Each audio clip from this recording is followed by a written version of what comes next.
मुंबई में सड़क यातायात अभी भी एक गंभीर समस्या है। सन 2000 के आसपास यह और भी जटिल था, लेकिन भारतीय राष्ट्रीय कांग्रेस द्वारा निर्मित कुछ परियोजनाओं के कारण मुंबई की तस्वीर बदल गई।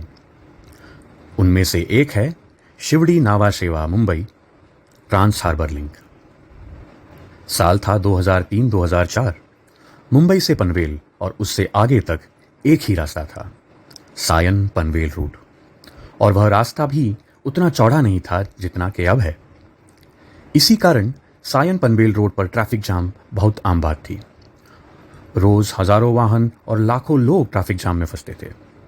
रोजाना उनका समय और धन बर्बाद होता था।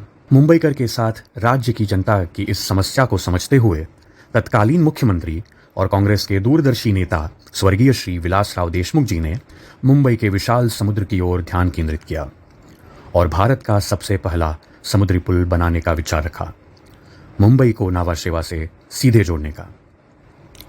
अब कल्पना तो कर ली और सपना तो देख लिया, लेकिन इसे अंजाम तक पहुंचाने में कई चुनौतियां थी। सबसे बड़ी चुनौती थी समुद्र। हालांकि भारत रत्न राजीव गांधी बांद्रा वर्ली सी लिंक का निर्माण पहले किया गया था, लेकिन इस नए सेतु की दूरी बहुत लंबी थी। दूसरी चुनौती थी इसमें लगने वाला भारी फंड। उस वक्त 2004 में भी इस प्रोजेक्ट की लागत 4,500 करोड़ रुपए की थी और उस समय राज्य भारी कर्ज के बोझ में दबा हुआ था। ऐसी स्थिति के चलते विलासराव देशमुख जी की इस महत्वाकांक्षी परियोजना को गति नहीं मिल पाई। धीरे धीरे 8 साल बीत गए।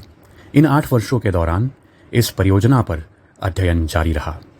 मुख्यमंत्री पृथ्वीराज चौहान ने 2012 में इस परियोजना को मंजूरी दी और सर्वेक्षण से लेकर अनेक दूसरे कार्य शुरू कर दिए गए। यह बात सच है कि इस पुल का निर्माण कार्य 2014 में शुरू हुआ, लेकिन 2019 में महाविकास आघाड़ी सरकार के दौरान इस परियोजना को सही मायने में गति मिली। कोरोना के दौरान भी लोग पूरी सावधानी बरतते हुए इस प्रोजेक्ट पर बिना रुके डटे हुए थे और 24 घंटे काम कर रहे थे। पुल का अधिकांश काम महाविकास आघाड़ी के काल के दौरान पूरा हुआ और यह परियोजना मुंबई की वैभवशाली विरासत में एक और नगीना बनकर सामने खड़ी हो गई। अब इस प्रोजेक्ट का लॉन्च किया जाएगा। वाहन समुद्र पार करके मुंबई से नावा शेवा और नावा शेवा से मुंबई की ओर आसानी से और जलद सफर कर पाएंगे। यह कांग्रेस नेता विलासराव देशमुख की दूरदर्शिता के प्रति सच्ची श्रद्धांजलि होगी।